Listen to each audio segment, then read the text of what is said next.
update game Kikoran kamu, ikuti juga Kikoran Competition. Daftar sekarang juga. Yang paling berkesan pas aku ngelihat ikan manta yang gede banget, mungkin sekitar 5-6 meter, dan dia lagi berenang terbang gitu, kayak bener-bener kayak elegan banget berenangnya.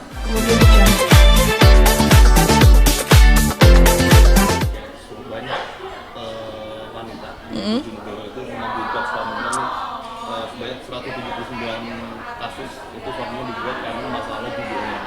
Pak Natasha sendiri melihatnya gimana sih dampaknya gitu?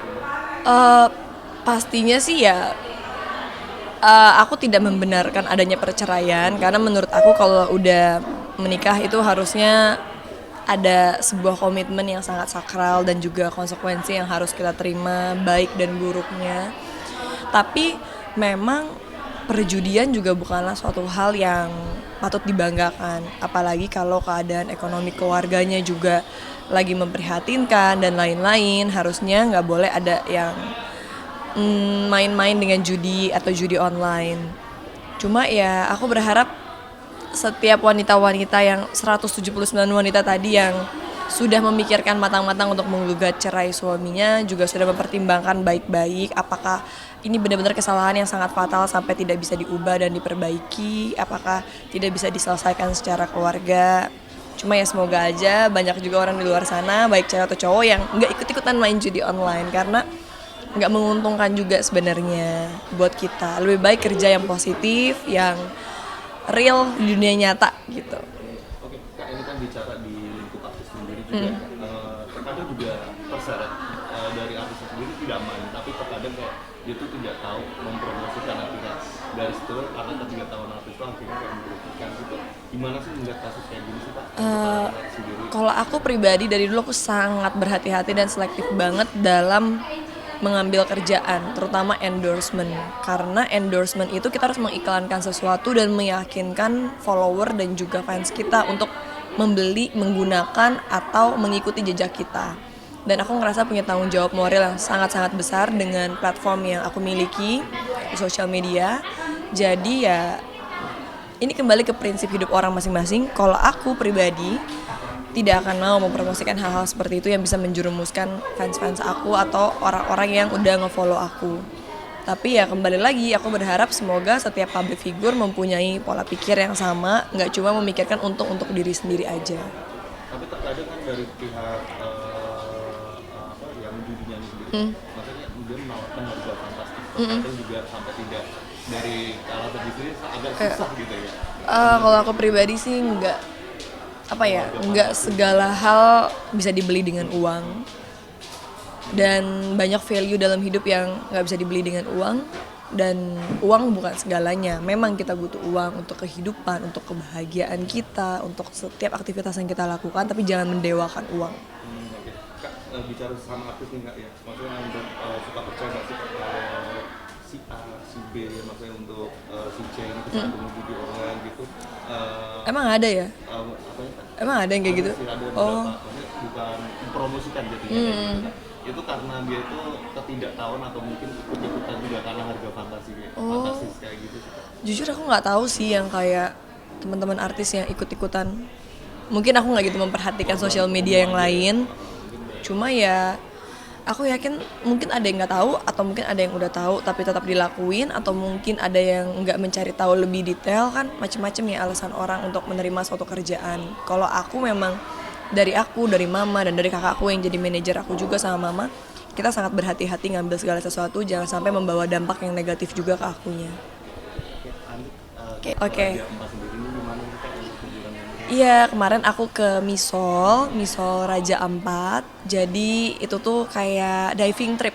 Jadi diving trip itu emang sepanjang trip kita nginep di kapal, dan setiap hari diving kerjaannya di 3 titik, 4 titik. Pokoknya kita terjun ke titik-titik diving untuk kayak ngelakuin hal-hal yang seru, menantang, dan berbeda. Dan aku emang akhir-akhir ini lagi lumayan suka diving karena baru banget dapet sertifikatnya. Jadi aku semangat banget buat ngumpulin lognya. Dan emang kan diving itu sesuatu yang emang nggak boleh terlalu lama dibiarin gitu. Kalau nggak kita takut lupa caranya, takut nggak familiar. Jadi ya aku usahain buat beberapa bulan sekali ada trip diving.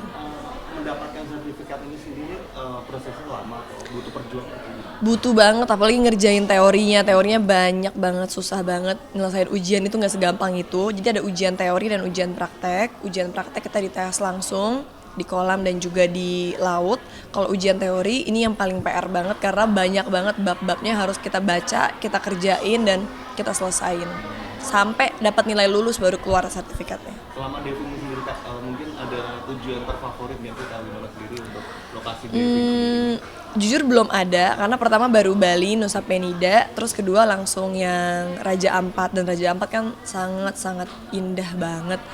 Terus belum tahu next trip kemana. Tapi ada kendala nggak sih Kak selama proses belajar diving sampai akhirnya mendapat sertifikat ini? Mungkin kalau buat aku paling susah tuh awalan equalize. Kayak aku mungkin belum terbiasa untuk equalize, maksudnya untuk membuang udara lewat telinga, dan ternyata saat kita di kedalaman yang makin dalam itu tekanan udara bener-bener berbeda. Jadi kayak kalau kita nggak equalize dengan baik, kadang kuping sakit. Awal-awal aku ngalamin yang kayak sedikit mimisan, kuping aku sakit banget kayak gitu.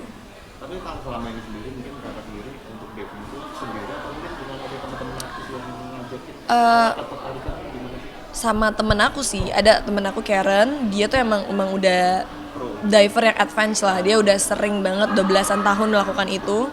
Jadi awalnya dia ngajakin, aku tertarik, akhirnya nyobain. Baru juga 2 kali kok, ya proper. Tapi kalau untuk next sendiri Kakak akan diving mana lagi sih setelah Jambat sendiri pengen? Belum tahu sih, tapi yang kota-kota yang aku pengen, yang pasti di Indonesia dulu lah. Karena aku yakin Indonesia tuh lautnya indah banget, dan ikannya juga indah-indah, koralnya juga bagus. Jadi Indonesia aja masih banyak dan belum kelar, nggak usah yang jauh-jauh dulu. Tapi momen yang berkesan sendiri Kakak mungkin di Raja Ampat tuh gimana kemarin ini? Yang paling berkesan pas aku ngelihat ikan manta yang gede banget, mungkin sekitar 5-6 meter, dan dia lagi berenang terbang gitu, kayak bener-bener kayak elegan banget berenangnya. Terus ngeliat ikan hiu di dasar laut, terus ngeliat kura-kura lagi makan, sama ngeliat ini kali ya, murai eel, belut laut, terus ngeliat koralnya, karena Raja Ampat terkenal dengan koral yang sangat-sangat indah, dengan ikan-ikan koral yang banyak banget. Berarti kan ini berat surga di bawah air gitu ya Kak? Kalau di Bener-bener Indonesia ini. gila itu sih.